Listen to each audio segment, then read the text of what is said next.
Good evening, all. Today we have with us alumnus architect Dheeraj Akolkar of 2000 batch as our second speaker of this webinar series. Good evening, Dheeraj, and welcome to the international webinar by alumni of MNCOA. 5 days, 5 alumni, and 5 international cities. In spite of busy schedule, varying time zones, and other logistical challenges, Dheeraj courteously accepted our invitation to become a part of this intercontinental webinar series. Thank you and welcome again, Dheeraj.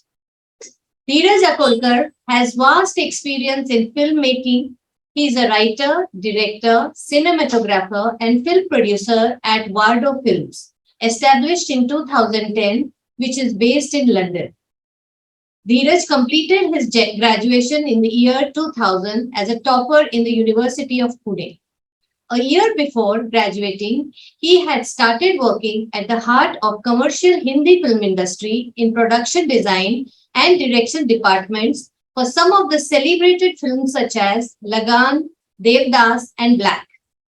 In 2005, Dheeraj ventured out to direct his first award-winning documentary titled Jyotirgamaya, Lead Me to the Light, based on Snehalaya, a rehabilitation home for street children in Northeast India in Guwahati, Assam.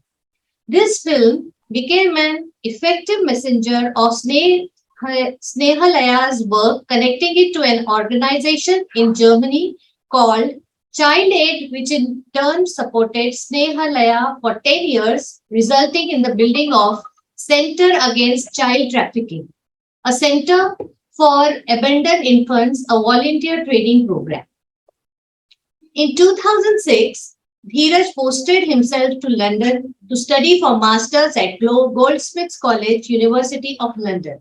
He started his production company, Wardo Films, in 2009 to develop fiction and non-fiction films for international audiences. His films, Live Enigma in 2012, Let the Scream Be Heard, and Wars Don't End 2018 have released theoretically in all countries was selected officially in more than 100 international film festivals. It received nominations and awards and sold for further distribution in 105 territories worldwide. In 2021, Dheeraj teamed up with an Oscar-nominated production company called Santa Sand and producer Anita Ray Hoff Larson on one of his most ambitious films to date, titled The Other Side of Silence. It focuses on stories of children born of war, rapes in 7 war zones and is in production. Currently, Dheeraj is also working on a slate of 3 fiction and 2 non-fiction films and collaborating with Dr. Sabine Lee and Karen Houghton and Dr. Rachel Canty on the formation of Grace, a charitable organization in the UK, aimed at contributing to the comprehensive development of marginalized communities in war-affected regions of the world. He is also the founder of a charity called Grassroots Stories in London, which specializes in making films that inspire social change. His topic for today, competition, conformity, and success. We grow up in extremely competitive settings and we are expected to follow certain norms in order to be called successful. The society at large has decided on barometers of success, and competition is presented to us as the only way to reach there. In his dialogue with us today, he wished to reflect and share his own experiences, which allowed him to listen primarily to his inner voice. He wished to speak about the importance of friendships and togetherness, which is instrumental in making cinema and architecture, and wants to hear our reflections, our stories, and questions. Hope this will not be a session of listening to an expert and instead will turn into sharing and reflecting together. Over to you, Dheeraj. Well, before we start the presentation, I request the audience to kindly put in questions in the chat box, and also we would be sharing feedback form in the chat box. Kindly fill in before the session ends. And request all these participants to please switch off your videos, please. Thank you. Yeah, Dheeraj, over to you. Thank you Welcome. very much. Thank you very much. I am so pleased to be invited, and really, I was quite thrilled because when when Aarti invited me, and we go back, we are related also personally in person. So when she invited me, I was really quite stunned that you thought of me. Thank you very much, and also Dr. Ujvala for welcoming me back to MMCA, that is now MMCOA. Um, Thank you for the introduction. It's very kind of you. I have to say a few things, a few disclaimers before we start. One is that I'm still, despite 2 years of COVID, still a little unnerved with this webinar situation. So if I make any mistakes, please pardon me. We are going to share with you during this interaction a few videos, and so please also be considerate and patient in case the videos have any lag in playing and so on, but we'll try our best to play them for you. um, Finally, I just want to say, as Aarti also mentioned in the introduction, that I'm not here as an expert. I'm here also as a student of MMCA, student of architecture, student of cinema. And I am here because, not because I'm smarter or more or better. I'm here because I'm who I am, and I want to share stories, and I want to tell you a little bit about myself and the path that gave me a few insights into life that make it interesting. If you feel that some of it is useful, please feel free to take on board. If you feel it is not useful, by all means, feel free to bin it. It is. I hope it will be as interactive as possible in this particular setting. Uh, I was invited to choose the topic of discussion, and I thought about it, and I chose competition, conformity, and success because these three words have marked me quite significantly. When we are growing up, competition is all around us, right? From the school time, we are, in the system of ranks, first rank, second rank, people who are considered smarter in my school were put all in one division, I'm sure for some practical reasons, but I found that deeply upsetting because I had friends in other divisions, and it seemed as though smarter children did not hang out with less smarter children. So from the very young age, it's somehow taught to us this idea of superiority, that somehow um, we are superior, that we are for some reason, um, I don't know, smarter. um, uh, but uh, but that is really not the case, as I found. um, and competition, I felt, was destroying something that was vital to me, which was friendships, and which was being together and listening to each other. When I came to architecture school, and I was fortunate enough to be ranking first in the university in 2000, I felt that it was very isolating. It felt like, oh, suddenly look at this first ranking student. For some reason, that was the reason to celebrate. And I hope I did not lose any friends in the process. But architecture school days were amazing. They were intense. We were all uh, we were all together in all the friendships and all the naughtiness, and learning from some really great teachers. Uh, we had wonderful teachers, and two especially that made quite an impression on me were Jayu and Nachiket Patwardhan. I've been in touch with them ever since. We are very, very close today as well.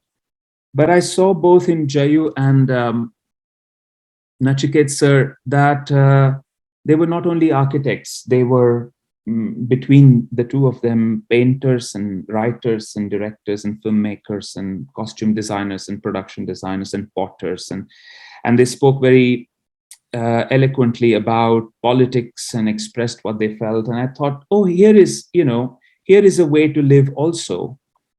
I have refrained from saying that I'm a filmmaker ever since those inspirations came to me. I make films. I love to travel. I love to sing. I love to swim. I love to design. Who I am is much larger than what I do. And that came from the School of Architecture. I had decided that during the internship, which was second semester of our fourth year at the time, I wanted to go and work with a production designer in Mumbai, Mr. Nitin Desai. And I remember I was threatened, actually. I was threatened that I will fail the internship if I went to a production designer in films instead of an architect. So I went anyway. And during the internship, before the internship, actually, we were requested to find a topic for our thesis, final year thesis, and a guide. And I had decided that I wanted to design a school of architecture for my thesis. And I knew who I wanted to guide me. And I went to Nachiket sir's office. He wasn't there. And Jayu said, leave him a note and I'll sure he gets it. And so I remember very clearly what I wrote. I said, sir, I'm in fourth year of architecture and I'm terrified because I cannot tell good architecture from bad. I think I'm in deep soup. I need your guidance. I need your help. Please accept. And he very kindly accepted to be my guide. And then he said to me, okay, you want to design a school of architecture. Why do you want to do it? Please write something and send it to me. And I wrote 6 pages, front and back, fullscape, and sent those pages to him. And a few days later, I got those pages back in the post. Nachiket sir had marked one line, one sentence out of those 6 pages with a red pen, and he had written, other than this one line, everything else is bullshit. So that was a bit of a shock, because until then I was under the impression that I was very smart. I called him completely rattled. What do you mean, sir? And he said to me over the phone, I don't want to know what you have read in books. I know that you have sat in the library of Marathwada and read through all the books. And I don't want to know what you have heard in other lectures. I want to know what you think. I want to know what you feel. It doesn't have to be 6 pages. Even if it's half a page, it's fine.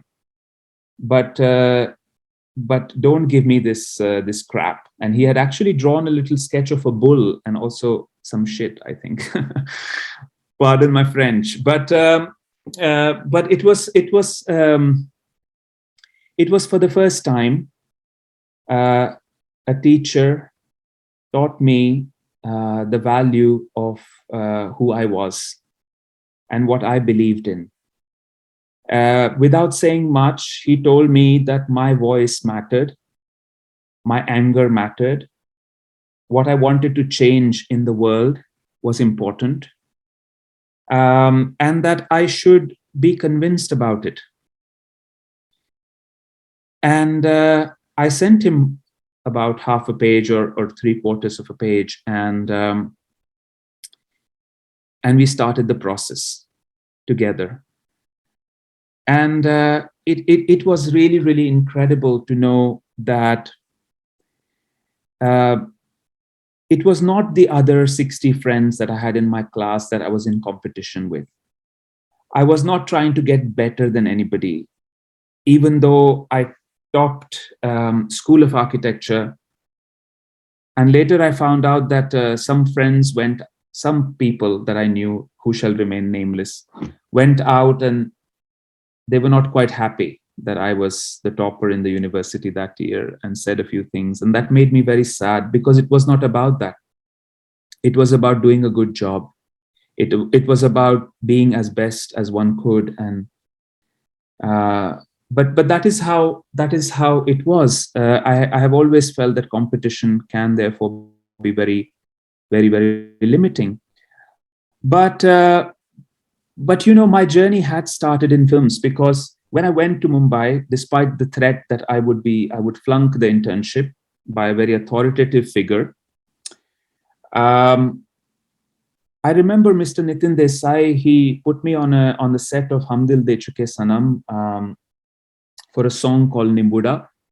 And I was invited there on the 12th of December 1998. I remember walking in the studio, Mehboob Khan's studio, Mehboob floor number 3. I remember walking in, and Mr. Bansali was coming out of this empty studio listening to Pandit Hridaynath Mangeshkar composed song Chandane Shimpi Tazashi. And I entered this empty space, and I remember thinking, I still have goosebumps. I remember thinking, this is it. This is my life. I knew that cinema was going to be my path forward. In the months that followed, towards the end of my internship, Mr. Nitin Desai very kindly offered me to stay back in Mumbai. He said, "Why are you going back? Lagan has started. It's a big film. Amir is producing. It's a first production. And you are already working on the design and everything. Just stay back. Don't go." And it was very tempting, I have to say. But I remember saying to him, "No, I'm going to finish what I have started. And I love architecture. I'm going to go back and finish architecture." After that, when I finished architecture in 2000, the job was waiting for me in Mumbai. I think it was chosen for me. I went back to work on the last parts of Lagan, and then Devdas started. And the next 5 years resulted in something magical. And we're going to talk about Mumbai after this video. So allow me to now share my screen and show you something.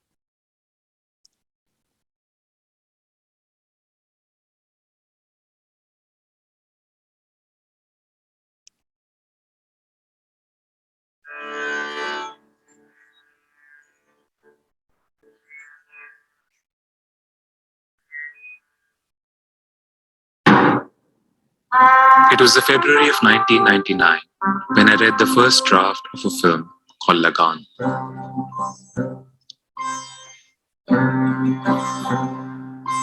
I was an architecture intern with art director Nitin Desai then. I was involved in detailed research, analysis of requirements, color graphs, storyboards, location scouting, designing and detailing of what was going to be an entire Kutchi village. For once, it was not a recreation. The village, Champaner, literally sprang up from the earth to which it ultimately belonged. Lagan was the first complete film I began my work on.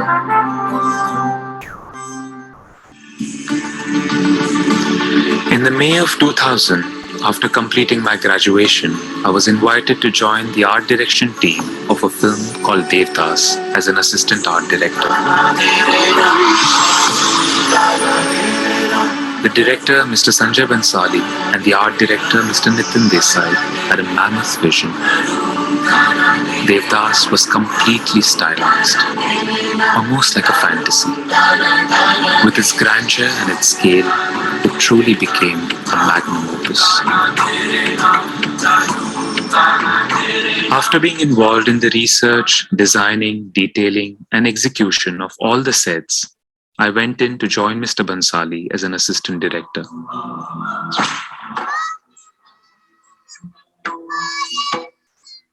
There, I was involved in complete post-production and publicity of the film.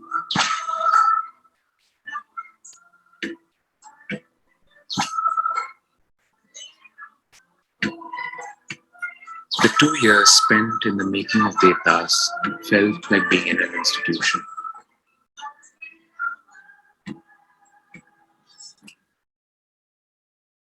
My foray in the field of independent production design happened after Devdas in the August of 2002 with a British production called Sala Bandar. Here, I had an opportunity to work closely with the cinematographer, costume designer, and the director, Mr. Rupinder Sood. Every frame of this film was designed with the backdrop of urbanized rural India in mind.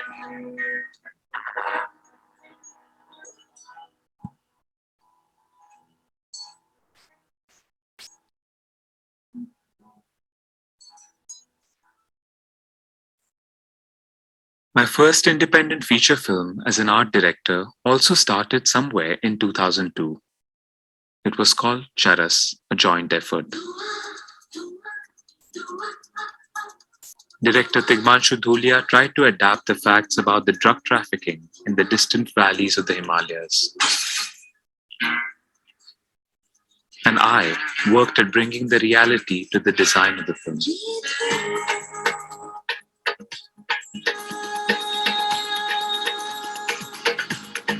Quite often, the sets designed for Charas were mistaken for real locations.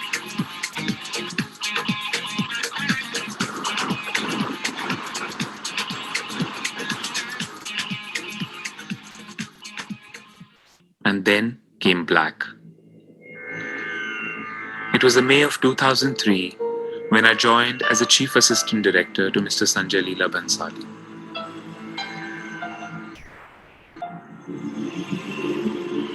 Being involved in every department from the early scripting to the final mixing of the film, I had an opportunity to learn filmmaking from a very close distance.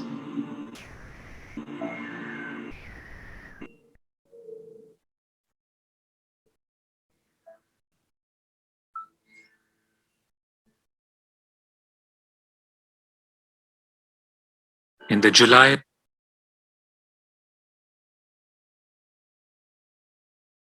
I will stop the share there because that was Mumbai, um, and very very intense years, beautiful opportunities, a lot of great working colleagues. One saw really good artists working on the camera, behind the camera, but also in front of the camera. But something happened in Mumbai too. I felt that from every side and from every angle, the world was telling me, or the city was telling me, what it meant to be successful. That to be successful, you had to live a certain way, walk out of a certain car, earn a certain amount of money, be photographed next to certain celebrities. And if you were not that, then you were not successful, or you were less than somebody. There was a very significant moment in Mumbai, in my apartment, as I was walking across a mirror. I actually stopped and came back to see the person that walked in front of it. I couldn't recognize myself. And I knew I had to leave. Black released on the 4th of February 2005. And on the same day, I had two meetings with really, really big production companies. And they both offered me very, very big jobs, multi-million dollar films to direct. I was 26 years old. And I said no to both of them. And they were really, really shocked. They did not understand. They said, why? What, is that not why you came here? Is that not why you spend all these years so that you could be a director? And I said, I don't want to be disrespectful to you, but I know that I have to leave. And there is something else that I have got to follow. Sometimes, we have to really filter out the voices that come from outside. Sometimes life presents itself a lot of possibilities. But in all the noise, I think what I have learned is to always listen to and stay connected to my inner voice. Sometimes it comes in whispers, sometimes it is not very clear, but it always tells me what is right for me. Um, and then the process is to find a point of truth and a point of conviction within oneself. Um, don't get me wrong. I have also made choices out of calculations. I have also made choices based on conveniences, and I have failed miserably in my own eyes. But ever since I have tried to follow what my voice has told me, I have rarely felt that I have betrayed myself, because ultimately the person you have to live with is yourself, and the person you have to be most honest with is yourself. So, my suggestion to you is not suggestion, but this is something that I have learned and would like to share, that if you find something and if you locate something that you really, really care for, the competition doesn't matter. The pressures that tell you this is how you have to be or that is how you have to be, they don't matter. You realize that this is your path and you have got to walk it yourself. Each one of us, we are unique. We are not like anybody else. Our path is meant to be our path. So the onus is on us, I think, to reflect and to think. Even if you are studying architecture, uh, whether this is something you really want to do, this is something you really care for. And if you are going to be an architect, what kind of architect are you going to be? Do you have something to offer? Because caring doesn't stop. Remember, with every job that you will get, you have to find a point of connection. You have to find why you care. And if you are able to uh, offer something from your side, whether it's in design, whether it's in execution, whether it's in engineering, in whichever way, if you're able to offer something that is only yours, then I think you will continue to be that unique person. If you design a building that looks like anybody else's building, if you make a film that looks like anybody else's film, if you sing the song that is the way that it has always been sung before, there really isn't a point, in my opinion. But coming to the days in Mumbai in 2005, I was absolutely sure that I have to leave. It was not about the multi-million dollar offers. It was not about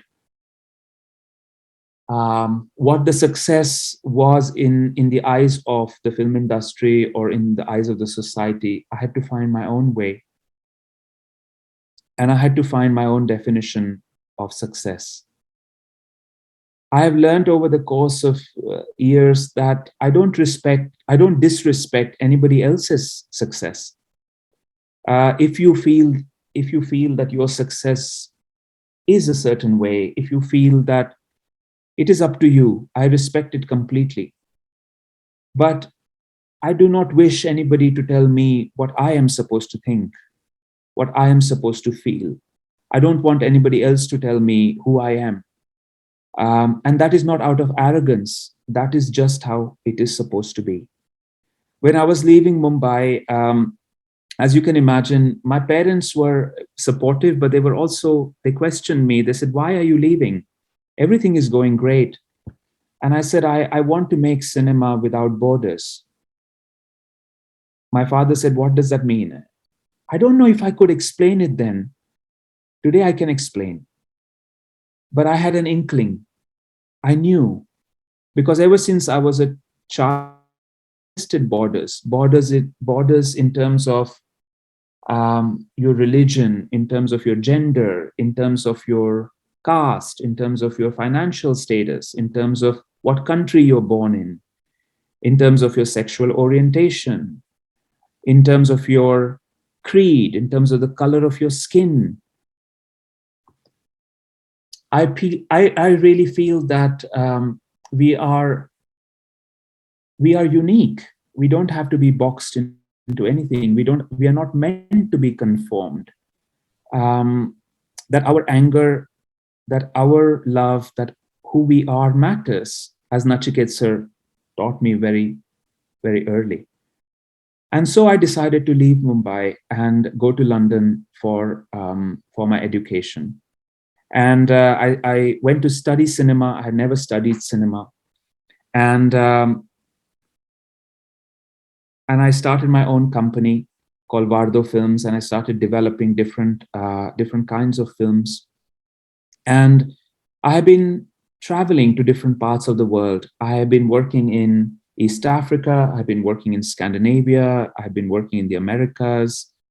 I have also started some work in Ukraine at the moment. I'm working with India. I never left really India in that sense. And everywhere I have gone, I have realized that human beings love the same way.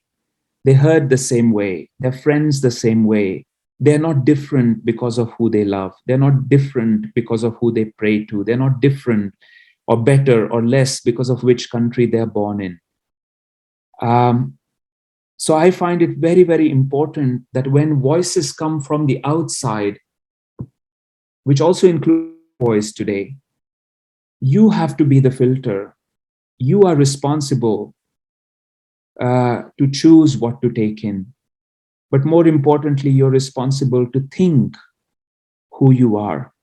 You are responsible to be convinced about who you are, and not to follow something because everybody does it, because this is what success is supposed to be. I hope that you find your own definition of success. In London, I started working on a slate of films, and that is the second video. Although it was cut together in 2016, it will give you some idea of the work that I have been doing.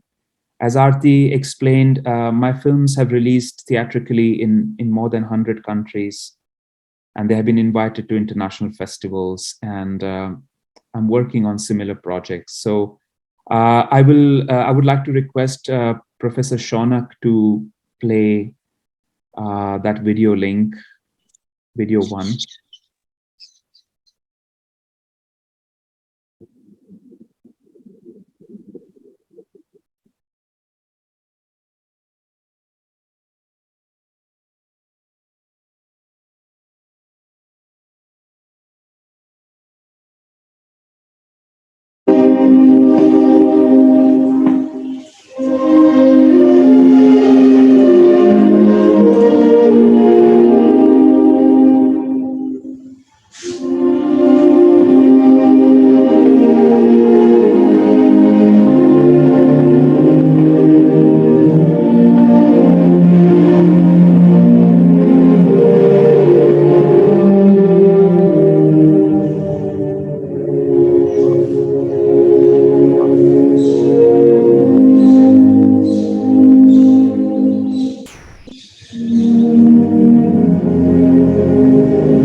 Thank you, Professor Shonak, for helping me there.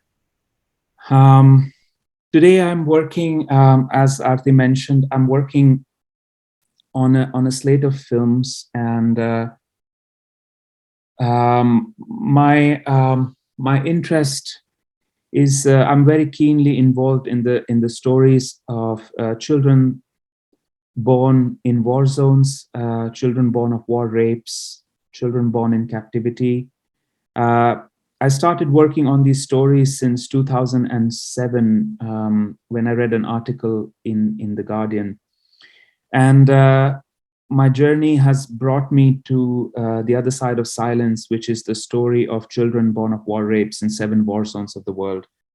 And as also Arti mentioned in the introduction, uh, we have successfully registered our charity in London, as I have teamed up with Professor Sabina Lee, Professor Rachel Canty, and Professor Karen Houghton. Um, and GRACE is an acronym for Global Reconciliation, Advocacy, and Community Building Engagement in War Affected Areas. And our first chapter is Uganda, and then we will start work in Bosnia, followed by Ukraine.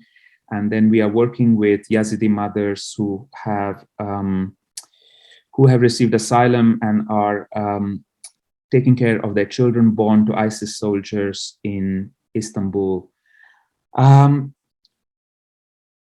I have to admit that being in this webinar setup, I can't look at your faces, and I feel like I'm talking to myself. Um, but I hope that I'm able to communicate to you something fundamental, the importance of trusting yourself, the importance of being convinced about what you want, what you care for, what you're angry about, and not following the paths that have already been prescribed to you. There is no harm if those are the paths that you also want to take. There is no harm if somebody else's definition of success is your definition of success too. Uh, but be sure that it is your definition of success. Otherwise, don't be afraid uh, to trust yourself. You will go out in the world and start designing, start contributing to society. Architecture fundamentally contributes to how we live. I hope you carry your story to your architecture. I hope you carry your truth to architecture, and give something back that is uniquely yours. Um, I want to I wanted to show another video, but I want to end my talk and open the floor for discussion, um, and take some questions and answer them. But before that, I will just say that one of the things, one of the most important things that has helped me throughout this journey is not only reflecting on what matters, not only listening to my own inner voice, but it is the friendships and the lessons that I keep learning from different teachers in my life. I have to tell you that uh, there it may happen that because of ambition and because of competition and because of this tremendous need to succeed at any cost, which I saw in Mumbai at a very heightened level, where people were so desperately ambitious and so desperately wanting to be successful, that nobody is anybody's friend. And if you are successful in the eyes of the world, and if you are competitive and ambitious in the eyes of the world, but you have nobody that you can share it with, if you have nobody who is happy for your success, if you are left by yourself, um, then it diminishes everything. In my experience, I have grown more and more to understand that what matters to me is togetherness. What matters to me is my friendships, that I can come back and share it with a community of people. Um, and what matters to me is listening, although you may not agree since I have been talking and blabbering for the last half an hour. But my work in film and architecture studies and film studies have taught me to listen. Listen very carefully, listen to the words, listen to the silences, listen to the body language of people who are in front of the camera, people who you are in the room with.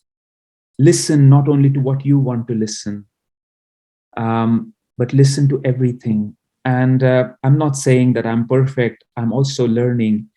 But more importantly, and as I said in the beginning, listen to yourself.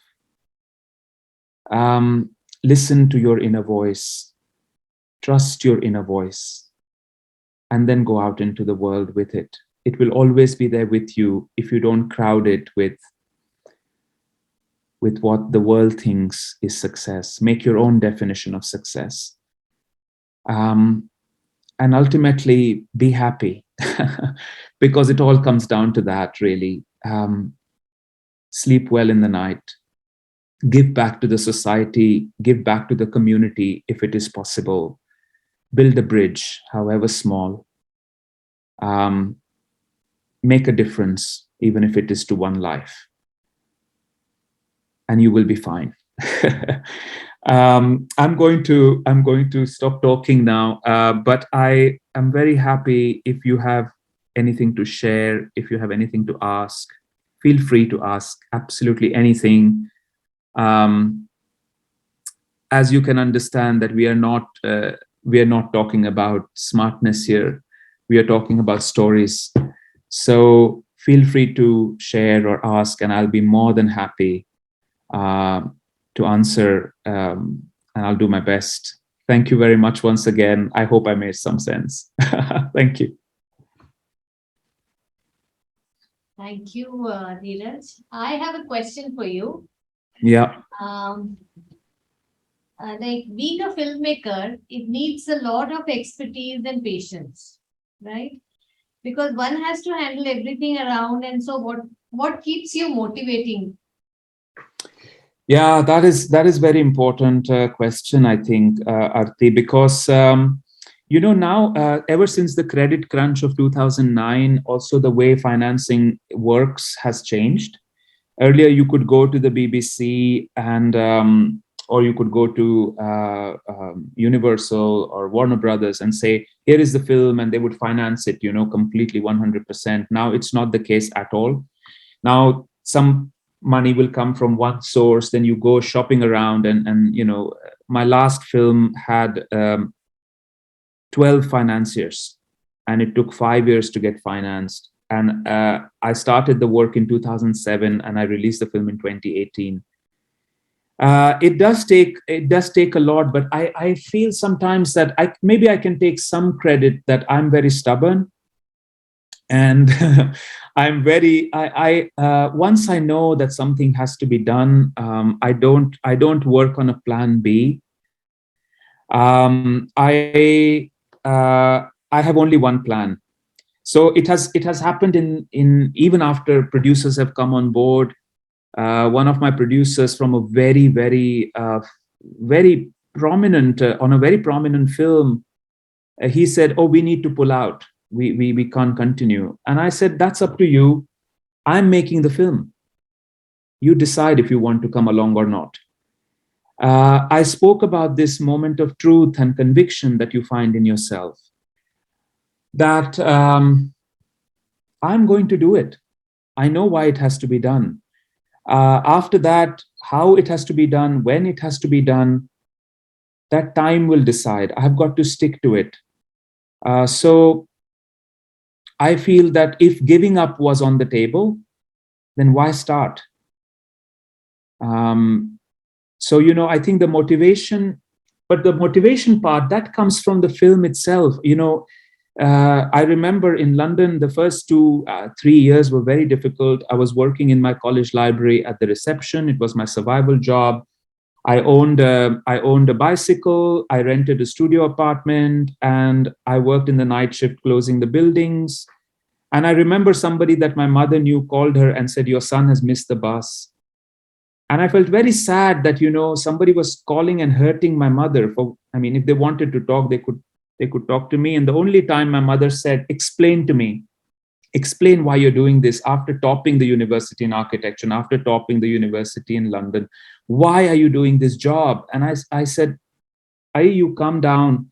But I will tell you one thing, that if I don't do this now, when will I do it? Because I will be part of a job I will have to give there. When will I be able to make my film? And it's one thing to work on a film. It's one thing to get hired to work on Black or on Devdas, but when you're standing in the market as a director and you say, "I want to raise $2 million," that's a completely different thing. It takes something else. So I'm very grateful to my mother and my father and my family who supported me, and my friends. Yeah, but to cut a long story short, I think the answer is in being stubborn and not really giving up, to just keep going, I think. And this is why I feel, to connect it to today's topic of discussion, this is why I think you have to have your own definition of success. If you feel that, oh, I have to be successful in the eyes of the world, you have already failed, because you are constantly trying to please somebody else. You're constantly trying to get likes on Facebook or on Instagram or on Twitter, or you're constantly trying to be popular. But if you feel that you know what success is, something really calms down. And then it's not about anybody else to say that you have missed the bus. I have not missed the bus because I'm not waiting for a bus. I'm Inner walking. voice has been your motivation, yeah? I think so. And just being very, very stubborn, as I said. Sometimes annoyingly There stubborn, are but many questions for lined up for you. yeah, yeah, Dheeraj. yeah. Please, please, please, please. I'm Sachin? happy. Will they ask, or Yeah, should I? yeah. Okay. Yeah. Sachin has taken over for the Hello. question answer. Hi, Dheeraj sir. How are you? I mean, it's been many, many years that we haven't caught up.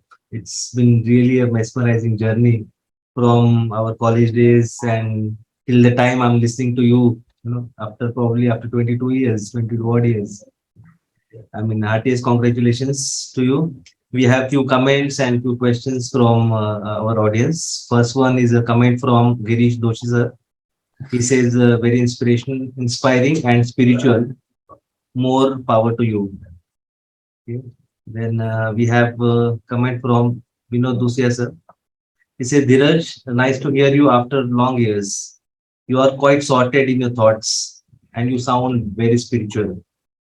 Are you planning to write and direct any movie in India? I will quickly say this. I have met, I was fascinated by Girish Doshi sir's work for so long, and I had heard from friends that, oh, he's amazing, and I never had a chance to meet him.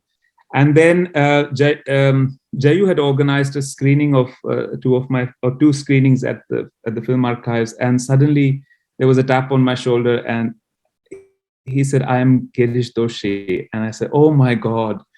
And I was a little bit I was a little bit starstruck, but I'm so thankful for your compliments and your support, sir. I'm very, very grateful. And Sachin, so nice to see you. And Vinod, thank you so much. Yeah, so many memories come back. I have actually written my first script that I brought to London when I came to study at Goldsmiths is an Indian story. And it's actually fully developed, and I started working on it in 2003. It is based on a true story, and it is, but it is very, very, still, I hope not, but it is very controversial. And so I have been meeting people and trying to make it happen. Something, I think every film has its own destiny. It will happen at the time it is supposed to happen, and I just have to stick with it, and I hope I make it happen because it's an important story. But the answer is yes, yes. I hope I get to do it. We Thank have you. quite a few questions and comments from, I would just, would like to read through it. We Yes, yes. Go ahead. Go ahead. Yeah, we have a question from Chanda Kanekar, ma'am. His Oh hi, yeah. Dheeraj. This is Chanda Kanekar. Always proud of you that what you are doing, the works which is near to your heart and clear in your mind. Just a request to explain to students of architecture how your study of architecture helped you in filmmaking. Yeah, that's a fantastic question, and thank you, ma'am, for being here and also always being supportive. Ma'am came to teach us in second year, and she was always very kind and always very supportive, and still she's just fantastic. Thank you. Yeah, cinema and architecture. I had actually made that point, but I forgot to address it. I feel that I understand architecture better now that I make films, and I understand cinema better because I studied architecture. Because I think I have said this to many people, architecture education is invaluable because it teaches you how to take an idea and then put it in a process, in a very systematic process to arrive and bring it to fruition.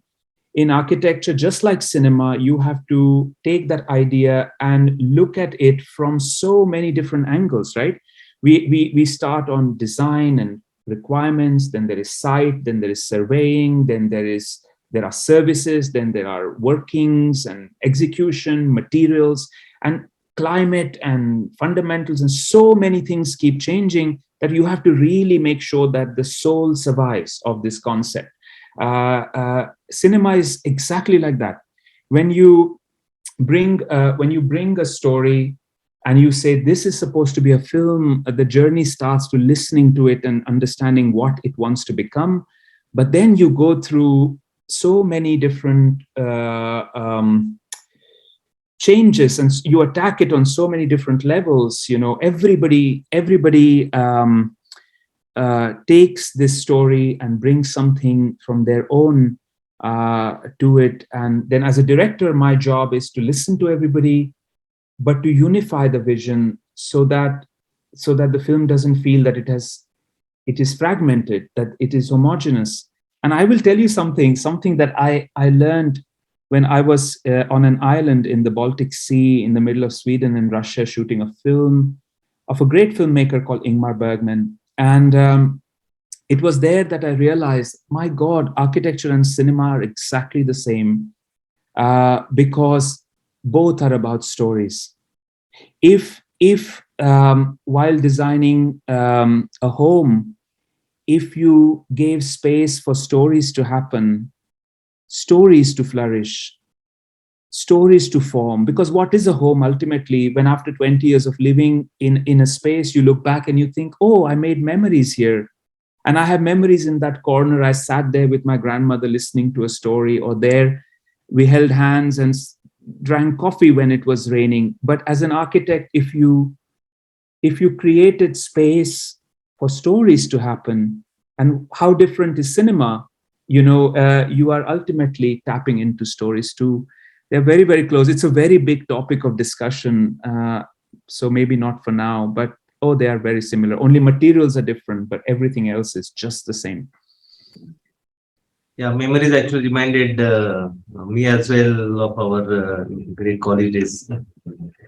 We have one question from Atul Divani sir. A fantastic journey, Dheeraj.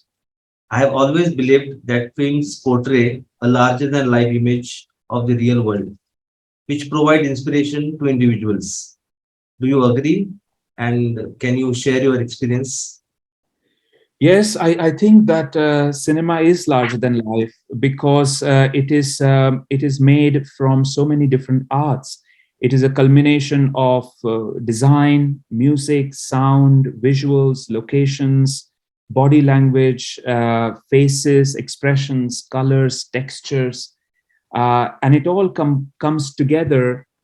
But at the same time, cinema also has an energy of its own, the way a building has an energy of its own, because cinema is alive in its experience that people who make that film bring to it. So something transpires between the audience uh, and the screen through the disguise of a story. I think it's a very important point, not just in terms of inspiration, but cinema can make you angry.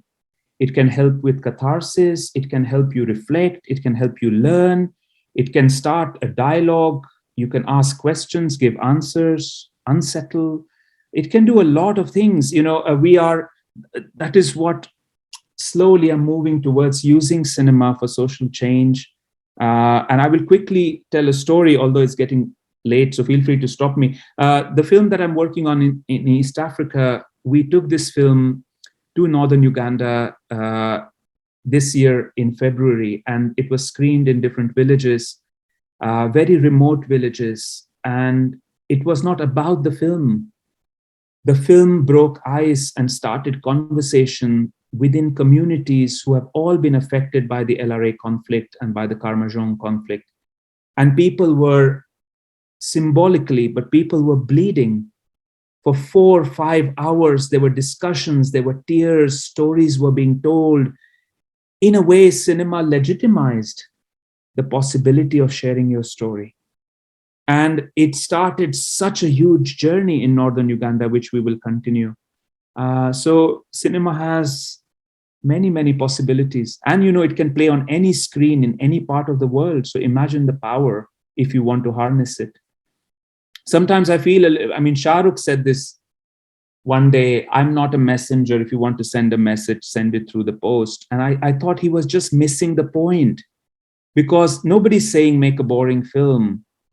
It has to be entertaining. The cinema has to engage and has to entertain, but that is not the only function. There are so many other functions. And when you concentrate only on entertainment, you are being lazy. You are really not taking into account all the other functions. Imagine being an architect given a brief and you design, instead of 6 rooms, only a bedroom. What are they going to do in one bedroom? Jump. You have to have a place to eat, and a place to sit, and a place to sleep, and a place to wash. You can't just have one bedroom, can you?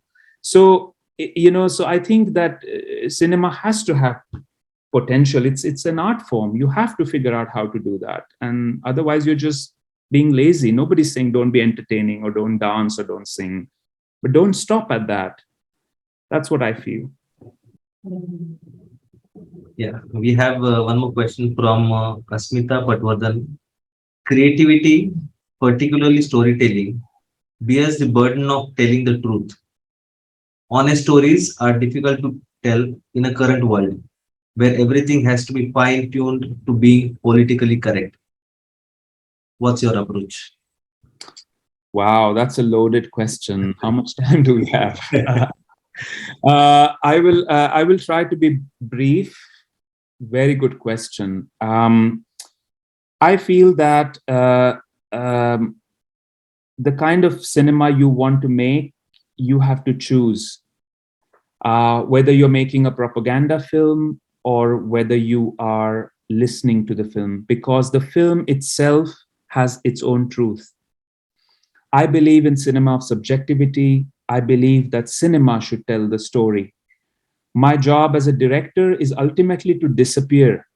If I am visible, or if anybody who made the film is visible in the process, you are looking at us. You are not looking at the film. Ultimately, art is more important than the artist. And there is no easy answer of how you arrive at it. But because of that, it is also very easy. If you learn to listen to the film tells you how it wants to be made. You have to allow the truth of the film to speak itself, instead of burdening it with your truth. If you go in making a film thinking, this is how I'm going to make it, you have ruined it on day one. If you go in thinking, I am here to channel the film, I am the channel through which the film will happen, but the film has its own story to tell. It reveals itself. I can say this really from experience. You have to be patient, you have to stay with it, and it will tell you what is its truth. Having said that, I also believe that you have to have a point of view, because you cannot go, because you have to protect the truth of the film, because there are so many people involved in making of a film who can come and sabotage it. We were making a film called Wars Don't End in the middle of Norway, a story that criticizes Norwegian government very, very heavily. It focuses on a group of children born of war, born of Second World War, who sued their own country, who sued Norway in the highest human rights court of Europe. And my parents were really worried, actually. They said, are you safe making this film? Is it going to be safe for you? Then our film was invited to be screened at the Norwegian parliament. And we stood there and let the film speak its truth. And they gave me some time to talk to the parliament. And the only thing I said was, listen. Because without listening, there is no acknowledgement. Without acknowledging, you cannot accept. Without accepting, you cannot love. And without love, you cannot heal. If you want to heal the wounds of the past, you have to learn how to listen. So I think, to answer Asmita's question, if you let the film do the talking, it's more likely that you will find the truth. And then you will not be worried whether this is politically correct or not. It's the truth of the film. Your job is to just carry it. That's what I feel. We have, I think, highly relevant question from one of our students. I think she is in 5th year right now. Her name is Meera. Sir, do you ever face creativity blocks? And if you do, how do you tackle those blocks? I thank you, Meera, and all the best for your future. Creativity blocks. I have not faced creativity blocks. Maybe I'm lucky in that regard. But I'm thinking that because I don't think that this is about me. I don't think this is my creativity. Yes, I'm involved. Yes, I have a job to do. But as I was saying in the previous answer, if you start listening to the design, Nachiket sir also taught me this while I was doing my thesis. He actually said, you are really coming to this very, very heavy because you have so many things you want to do. Just start designing. Just start designing. Let the design lead you. And this may sound like a very philosophical or a hypothetical concept. It is not. You have to practice it, because if you are a poet, for example, you cannot say today at 9 a.m. in the morning I will write a poetry about love. It doesn't work like that. It comes, right, if you are ready to receive. So maybe this is not such a helpful answer, but I think every time if I feel that there is a particular challenge, I go back to the original point of inspiration and I listen to what the film is saying. And so far, I have not had any problem. I have always found the answers. So I think the more you do that, the better probably you get at it. I think so. I think when you listen to your inner voice, probably that could be the reason that you don't get stuck at any point. We have one more comment from Vasanti Londe ma'am. Okay. She says, very inspiring, very impressed with your sensitivity towards your inner voice. Makes us go back and reflect our own journey so far. Wishing you all the best in your journey of storytelling, Vasanti Londe. Thank you very much. Yeah, we have one question and comment from Avikit Sahani. I think recently passed out student. Good evening, sir. I would like to ask, how do you keep up with following our dreams and help people around and keep ourselves motivated and positive with the crippling job market and, more to say, deteriorating surroundings? Per se, while we wish to help people, We also want to grow in today's age. While no one helps each other, and in order to help people, not necessarily, but we mainly need to be financially stable to keep oneself mentally stable as well. How can we be stable and give back or help people around? I think that it's an important question, and I think that the answer will come. You will find the answer yourself. But I will tell you one thing. Also, something I have learned, and I'm sharing it, and I hope if it is useful to you, please try to apply it. It's actually something you can do, which is that instead of focusing on what is not working, focus on what is working, because in every given moment there is something that is working. You may not have your dream job, but you have your health.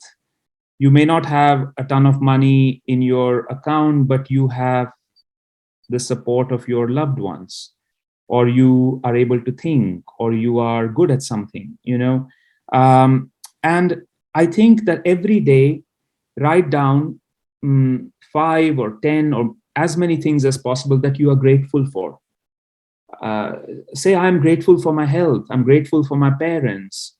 I know this sounds like Oprah Winfrey talk. It is. I heard it on her channel, but I try to do this as much as I can, and I think it's very useful, because even in moments of despair, and there have been moments of despair, um, it tells you that there is something to be grateful for and something to be happy for.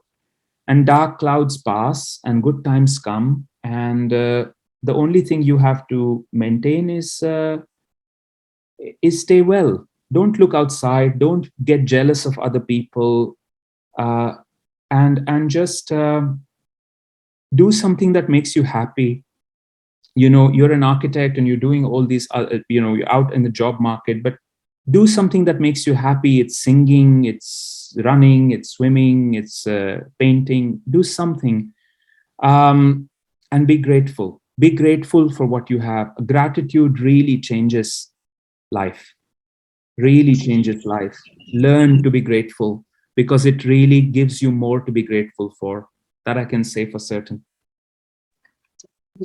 That's very very true and very well said. Dheeraj. We have two comments from Lakshmi Salvia. Oh yeah. Hey Dhiru, it was wonderful to hear about your life journey and remember the good old days in college. Yes. All the memories must be flashing back. Okay, we have Wow, very close friends. yeah, we have Kanchan Gupta. Thank you very much for such a beautiful orientation. Would like to know about your Snehalaya work too. Yeah. Well, very quickly, I was in 2005 in Guwahati researching a film, and I was offered to make this film on Snehalaya, which is a rehabilitation home for street children in Guwahati. That's started by a Salesian priest called Father Lucas Cheruvelel, a fantastic place. And I made a film called Jyotirgame. And something quite phenomenal happened with this film. We had no money or whatever to do the outreach. I was not paid anything to do this. I just wanted to do it. Um, but this film, a copy of this film, traveled uh, around the world and landed in an organization called Child Aid in Germany. And they saw the film and they liked the film. But more importantly, they liked the work. And so they called up Snehalaya, and they flew to Guwahati to adopt Snehalaya or support Snehalaya for 10 years, and many good things came from it. Snehalaya is thriving. Father Lucas is not running it anymore. Father Thaddeus is running it, but it is in very good hands. And I am not actively connected with Snehalaya anymore, but yeah, it's a wonderful memory. Whenever I go to Assam, especially to Guwahati, if I go, I will definitely visit. They're my children. They were my production assistants on the film, and they were great. Yeah. We have a question from Ayush Hazare. How was your experience working with 2022 Academy Honorary Liv Ulman? Liv Ulman? How was your experience working in Indian films and foreign films as well? Do you work in same fashion or do they work differently? Long question. I have been very fortunate to have known Liv Ullmann, as some of you may know. This year was given the honorary Oscar in Los Angeles, and for her body of work and for her humanitarian work as well. She was the first female Goodwill Ambassador of UNICEF and Vice President International of International Rescue Committee. She also co-founded Refugee Women in Need, and she has done countless films as a writer, director, and as an actor, and also a lot of stage. We met in 2010, and our journey started together with Liv and Ingmar. Currently, I'm working on a biopic on her life. It will be a docu-series plus a feature film called Liv Ullmann, A Road Less Traveled. And it's not so far from today's topic of discussion, trying to learn from her experiences that are vast. If you want to know more about her life, try to read her books, Changing and Choices. They're wonderfully written accounts of a life. Working in Indian films and foreign films, and is it different? I love, one of the things that I loved when I was working in India was the camaraderie that we had in the workers. I have to tell you this. The best friends that I made in Mumbai were assistant directors and painters and carpenters and molders, and I sat with them and shared their food and stories, and they invited me to their homes and taught me so much about production design. The people at the higher level, they did not become my friends, maybe because I was not their friend material. But the unity in working in Mumbai in the film industry is amazing. People work very hard. They are not behind the scenes people, but they are phenomenal group of talented people who contribute to the making of the film. But then only Hrithik Roshan gets paid 25 crores, and the carpenters have to fight to get their money. There are many stories from Mumbai. However, there are really good people working in Mumbai as well, working in India. Mumbai is not the only film industry we have. We make so many films in India. In the West, or where I'm working now, the units are smaller because it's more expensive to make films. But I learned one thing: there is tremendous transparency and honesty when it comes to money. अपने यहाँ पे मतलब, oh my God, you have to run after the producers trying to get the money and trying to get your workers paid and everything. And there's a lot of chori going on in, that you have to really fight. But in the West, because I think the systems are so stringent that everybody gets paid properly, everybody gets paid in time. It's very transparent. There is a lot of easy communication professionally. So far, I have worked with only good people. Not that there are no crooks, in Hollywood or in the UK or in other industries. I'm sure there are crooks, but it's a more democratic atmosphere, and it's quite nice. Different, but yeah, good and bad in both industries. Yeah. There will be a couple of questions from Ketki Kadam. Yeah. Is hello, Dheeraj sir. Hello. Can you tell how do you decide that you want to tell a certain story when you decide to make a film? Yeah, Ketki, many times, I don't think I choose a film. A film chooses me. You may have heard this before, but it is very, very true. I was talking about listening to your inner voice. Film ideas come like this, and some stay and never leave.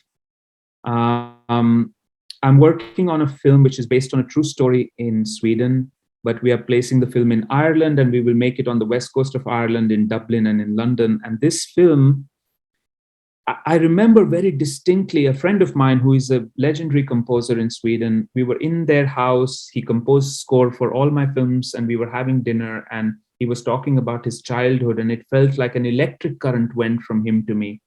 And I said to him, this is a film, if you would like to make it with me. It just almost always, I don't think I set out to think, oh, now I should make this film. The point of inspiration is, I'm so grateful and lucky that it always comes to me, and then I follow through and There are many films that are yet to be made, a lot on the back burner, many points of inspiration. Some are getting made, so that's their destiny, I suppose. So, but yeah, it's great then, to follow that conviction in a way. Just in continuation, KK is asking one more question. How did a film school shape you as a human being? Life shaped me as a human being. I think every part of life shapes you as a human being. I read a very beautiful quote from Rumi. He writes, "Be grateful. Everyone is sent a teacher." Um, there are some teachers that are visible, some teachers that are human beings, some teachers come in books, in poetries, in experiences, some teachers come in silence. But I think it's life that teaches you if you listen.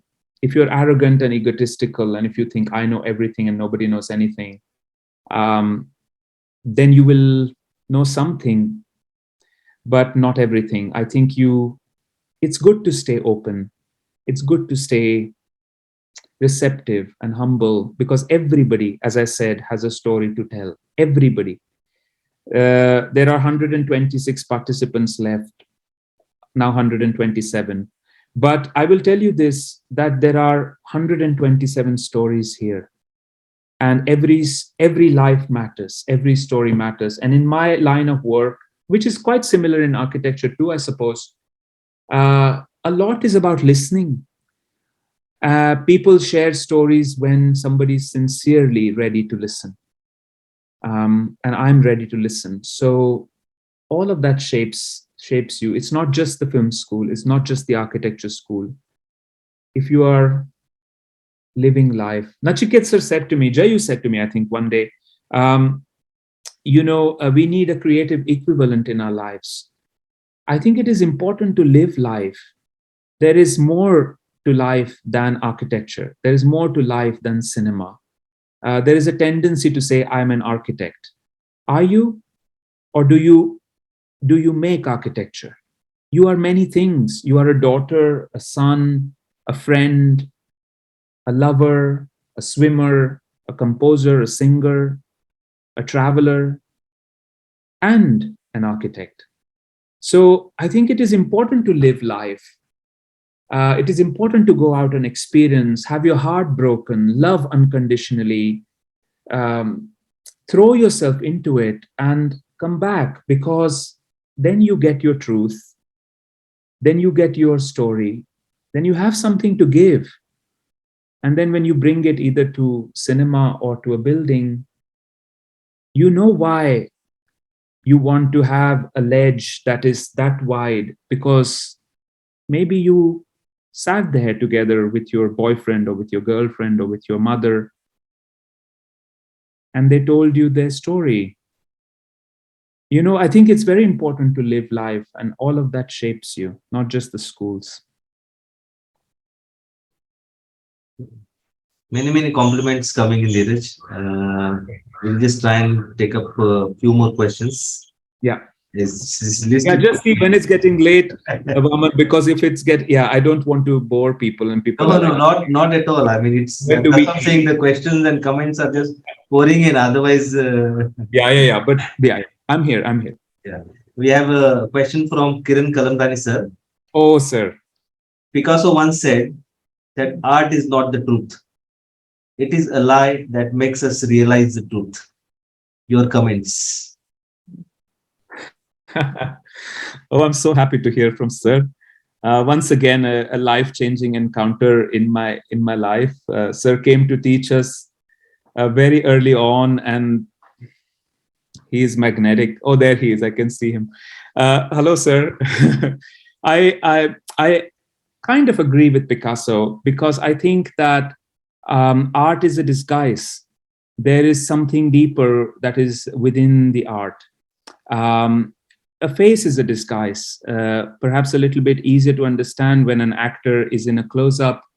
What you are looking at, if you are looking at only a close-up, and if you're looking at only an actor, which happens in case of very limited actors, that they have nothing more to give, only to show what is on the outside, and so there are many six packs and muscles. But when there are great actors, you start to see shapes that you can see through them and with them.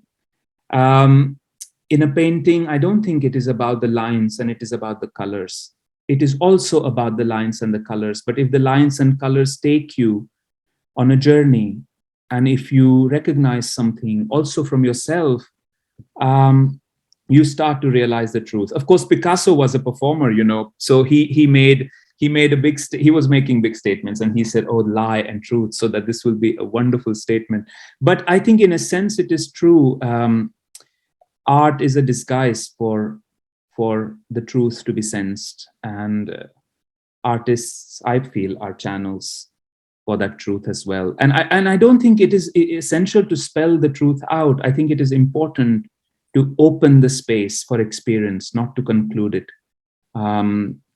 So not to explain, but to say, here is the film. Now you figure out how you experience it.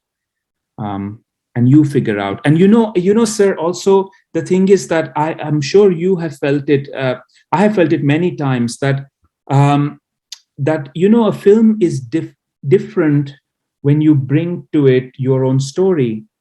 A film will be different when you see it when you were 25 as opposed to when you were 50.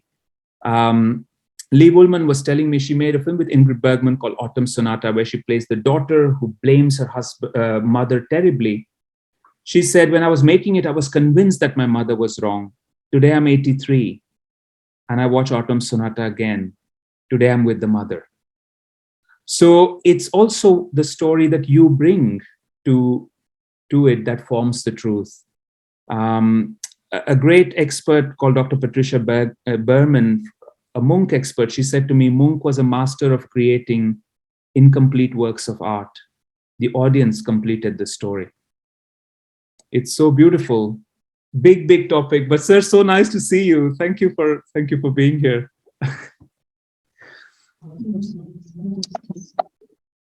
We have a comment from Prasanna Desai, sir. Oh, Compliments to you for crafting this path of creativity and connecting with people through the medium of films. Listening to you was going down the memory lane of MMCA days with you, Maya Gharpure, Aarti Kalmadi, who all were connected with Nitin Desai and screening of the Annie film at Film Archives. I'm in Jaipur in a meeting come travel, wanted to talk if possible, which may not happen. So putting this note, very happy to see you after almost 2 decades. I know. Yeah, I remember, sir, very clearly. Thank you so much for your comment, and I hope we can connect. Yes, thank you, sir. And thank you for teaching us. There are many comments. I think I may not be able to take up all this. I'll take one more question. Okay. From Sakshi Vaman. Okay. What kind of books? She's a student of architecture in our college in 4th year. What kind of books, if any, or other things do you read or follow considering the spiritual and humanitarian thoughts and actions of yours? Oh, I don't particularly read humanitarian books or spiritual books. I just, Kirti is a name? Sakshi. Sakshi, I feel that humanity and spirituality is everywhere you look. It is just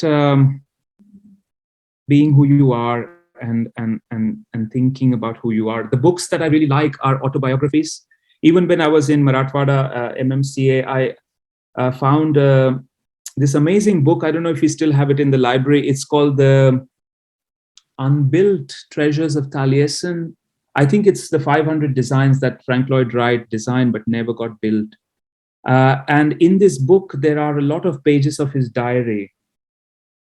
I don't know. I have always been attracted to autobiographies and stories of people because I think in those stories, there is something human, right? They're revealing, they're not being an architect or they're not being somebody else. They're just telling their human story. Used to love those stories. I still read autobiographies. On my shelf is actually a book now that I've recently bought called Solid Ivory, and it is from James Ivory, who you know from Merchant Ivory films, and it's a thick book, and I'm planning to start reading that.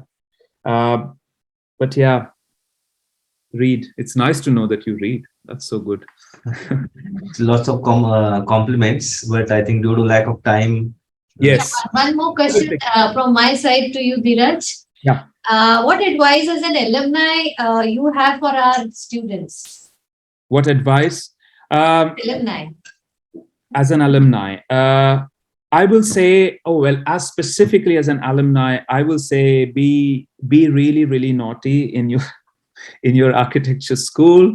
Make the most of it. It is a phenomenal place to make great friends and learn things and try different things. And don't be afraid to speak your mind. As I said to you all, I was a little bit of a rebel, so I was constantly being threatened and so on. But I also had amazing teachers and amazing friends, and we went out and did things, whether it was NASA or then Arindam's batch. I think Sachin, your batch yes, hosted yes, NASA, and yeah, which was so beautifully done in the college, and we yes, went and raised money for it, and I yeah, we remember. I remember. yeah, study tours. I mean, have fun, guys. Live your life. I mean, you will complain about the submissions, and you will go and ask for extensions, and you will cry. It is a part of architecture, but enjoy. It's a really really beautiful way to study. It's a beautiful way of life. And the advice really is, when you're stepping out, step out with confidence, step out with conviction, and know that you are important. Keep the journey going, keep learning, and hopefully also give back, and be kind. Be kind. Don't compare yourself with others. You are unique in yourself, and figure out what your success is. Dheeraj, I would like to ask one last question. This is for Yes. my actually. If, Yeah. this is journey from architecture to filmmaking. Many times things may or may not happen as planned. So how will you define? Because see, this is today's students of architecture tend to plan few things and keep some things that to the time how they will evolve with the time. So I would like to just ask a question: how will you define planned versus unplanned? Mm, yeah, I have actually, I told you, this person who called my mother and said your son has missed the bus. Uh, I am really not a planner.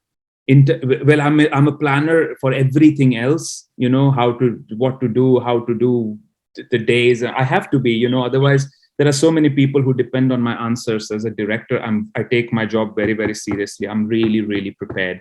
The better planned you are, the better film you make. But in life, Sachin, I followed my heart. I and I just, I really followed my heart. I remember there was a wonderful family friend who asked me once, "Can you give me some career advice? Where is the scope?"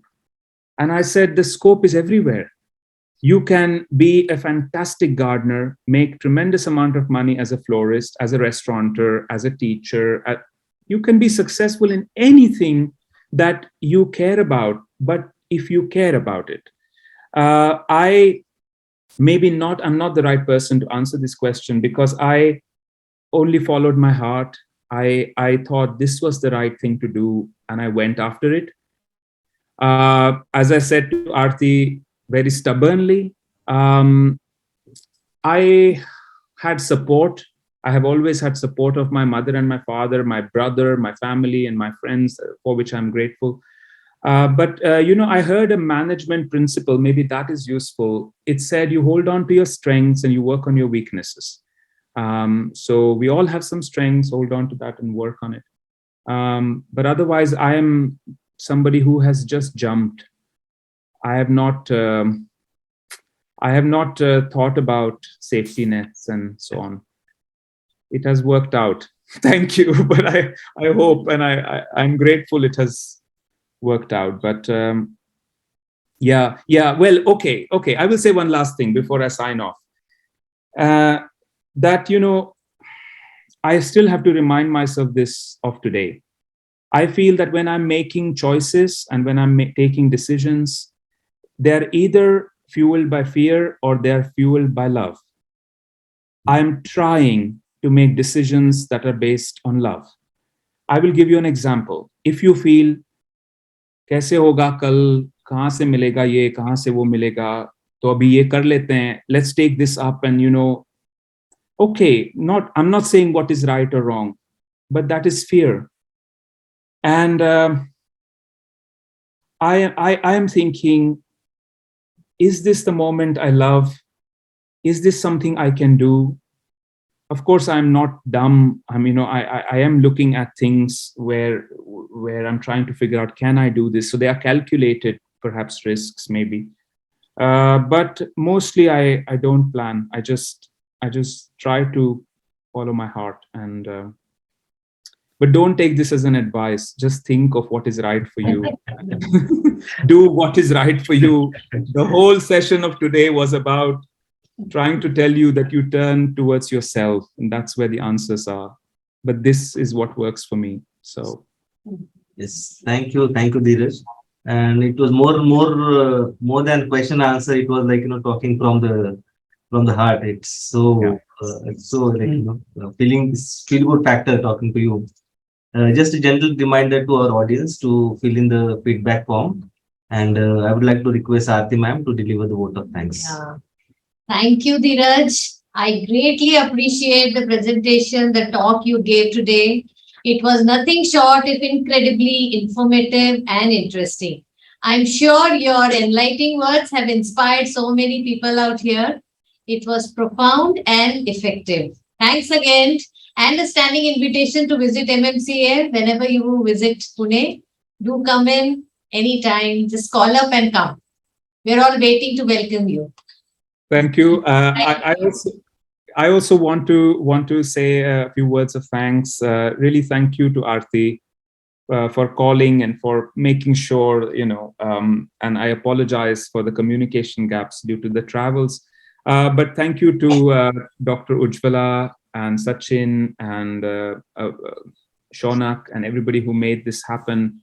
But I want to really take this opportunity to thank my teachers, many of whom are so sweetly here. I feel overwhelmed, really, that I see Kalamdani sir, and I see Girish Doshi sir, and I see Chanda ma'am, and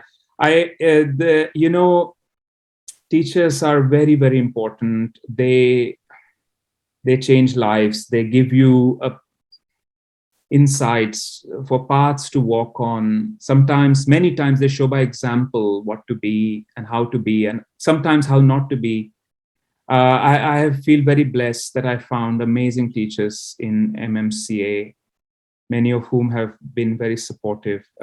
So I want to say thank you for listening. Thank you for being here. And once again, this was not a talk from an expert.